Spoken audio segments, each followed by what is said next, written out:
Decíamos la clase anterior, mi clase anterior, que en definitiva los principios y los casos terminan impactando en aquel sistema jurídico, en aquella pirámide jurídica que nos propusiera finalmente Kelsen. Profundizando esa crisis, lo que podemos advertir, por ejemplo, repasemos rápidamente algunas de las características del sistema jurídico fuerte. Aquel sistema jurídico fuerte kelseniano estaba compuesto de normas. Hoy vemos que está también principios, en definitiva, donde están los derechos humanos. Esto solo revela que aquella pirámide no receptaba todo el derecho, sino parte del derecho. Si vamos a otra característica del sistema jurídico fuerte, la unidad. Todo empezaba allá en la Constitución. En definitiva, el jurista podía determinar si una norma formaba parte o no formaba parte del sistema jurídico a través de una cadena de validez ascendente, dado que a la Constitución que llegaba esa cadena indicaba al sistema jurídico al que pertenecía esa norma, sistema jurídico que había empezado en esa Constitución. Los principios, como sabemos, los derechos humanos, en definitiva, no son creados, sino en definitiva reconocidos. Y esto vale incluso para el constituyente. El constituyente no tiene una capacidad raigal para poner todo el derecho, dado que si contradice, ignora los derechos humanos, correrá el riesgo no solamente de una eventual responsabilidad jurídica, dado que la injusticia extrema no es derecho, sino que además el desconocimiento de que ese esfuerzo por crear derecho sea frustrado, sea invalidado.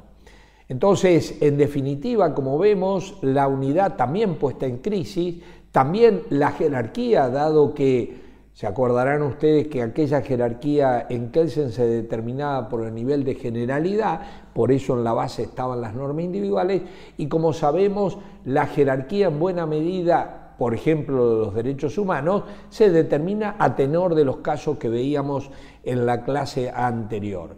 En definitiva, lo que hoy se nos propone, más que aquel sistema jurídico fuerte, un sistema jurídico débil, abierto, poroso, dinámico, casuístico e incluso con la advertencia que muchas veces constataremos pluralidad de sistemas que intentan disputar su obligatoriedad en el mismo ámbito de validez personal. Pensemos en el derecho indígena, que en definitiva sobre ese pueblo se proyecta su propio derecho, pero también el derecho estatal.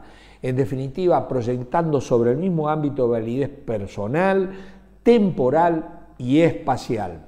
Por eso, aquella idea hoy queda de algún modo rechazada, y más bien lo que se nos propone, por ejemplo al hilo de Dworkin, esta necesidad que al hilo de cada caso terminemos configurando un determinado sistema. También otro modo de superar aquello es identificando algunos criterios que permiten reconocer zonas de aquel ordenamiento jurídico. Ejemplo, bloque de constitucionalidad. Pero el sistema tiene este carácter dinámico que van imponiendo los casos. Un ejemplo, si vamos a la jurisprudencia nuestra, en un momento dado la jurisprudencia había dicho que los tratados de derechos humanos valían igual que la ley. Luego esa jurisprudencia determinó otra jerarquía, en el caso de Mejián. Los tratados de derechos humanos valen más que la ley, menos que la Constitución. En definitiva, vemos este carácter dinámico de la jurisprudencia impactando en la jerarquía. Terminemos estas intervenciones con el tema de la justificación y validez. Justificación.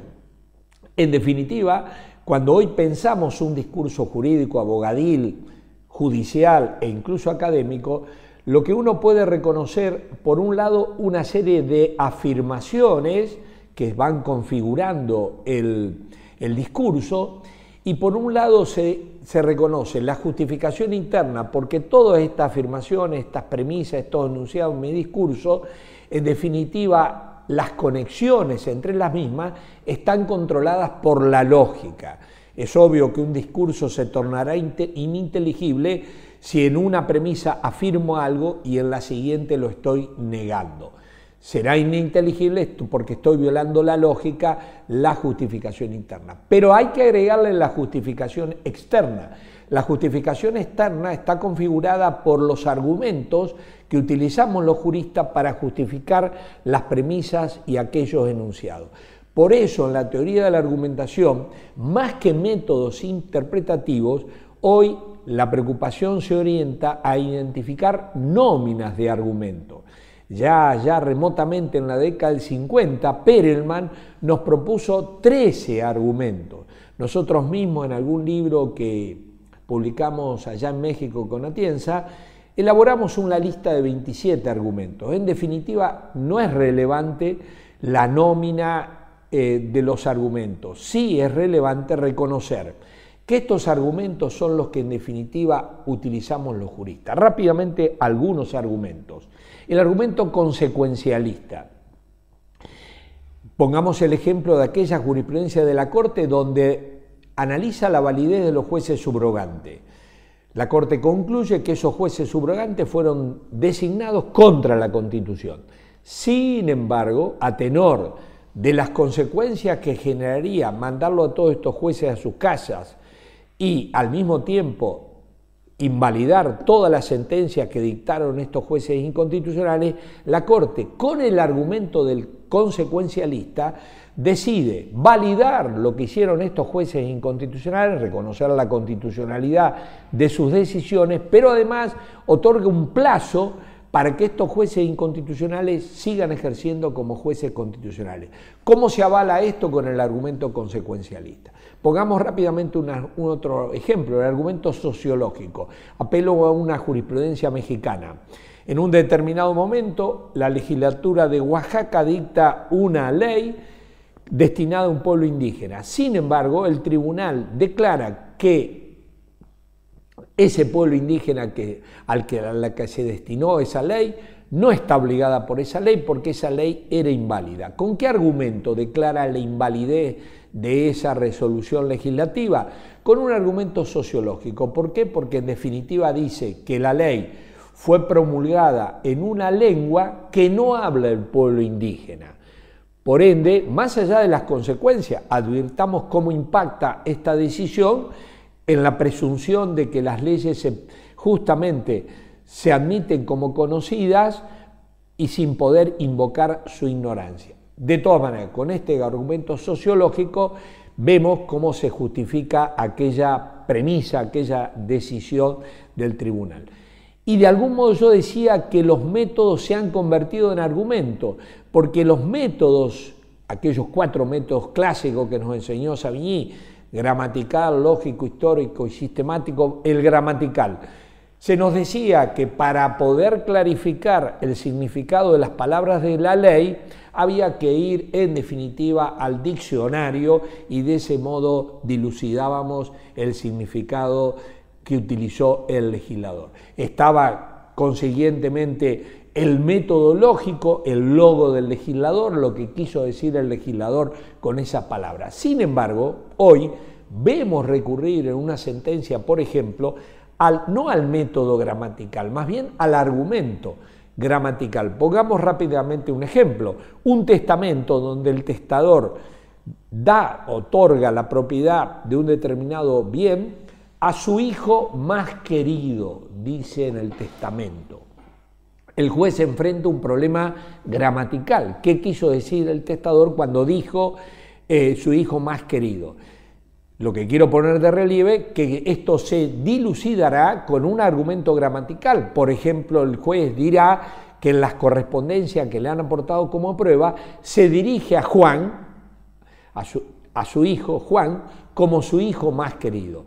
Con un argumento gramatical que no tiene que ver con el lenguaje del legislador, sino con el lenguaje del testador, el juez avalará justamente esa decisión y otorgará ese inmueble precisamente al heredero.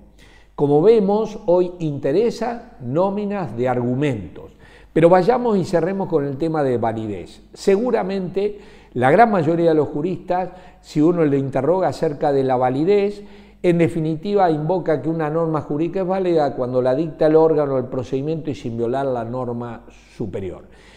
Esta noción de validez, que también remite al Estado de Derecho legal y a Kelsen, hoy aparece, me parece, fuertemente en cuestión. Porque en este esfuerzo que ha implicado el Estado de Derecho constitucional para reconciliar la validez con la razón, la idea es que una norma es válida y por ende obligatoria en la medida que está justificada racionalmente.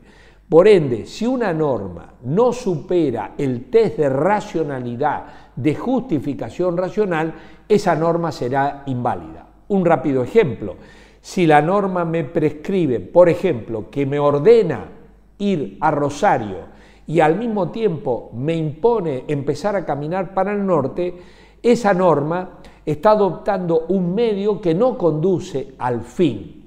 En definitiva, se padecerá esa norma de una irracionalidad teleológica. Está empleando un medio que no conduce al fin. Esa norma no podemos reconocerla como válida. Por eso hoy aparecen nóminas justamente de requisito que debe cubrir la norma para reconocer la validez. Aquí viene a cuento que entre esos requisitos, por ahí hemos elaborado una nómina de hasta 11 requisitos, en definitiva, por ejemplo, la injusticia extrema no es derecho. ¿Qué quiere decir?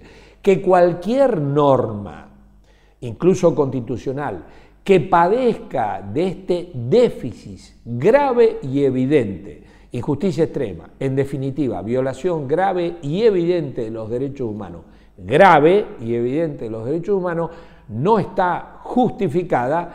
En definitiva, es esto lo que estamos diciendo: es inválida porque padece de una irracionalidad axiológica y por ende los juristas no podemos reconocerla como válida. En definitiva, si es inválida, no obliga y en definitiva es inexistente o es expulsada del sistema jurídico. Por eso, como ustedes podrán percibir en este curso, aparece la riqueza, complejidad del trabajo del jurista, que en definitiva hoy apunta más a todos estos desafíos que hacemos en nombre de la argumentación y más que aquella visión ingenua de la interpretación que los juristas desentrañamos el sentido de una norma y la proyectamos a través de un silogismo. Muchas gracias.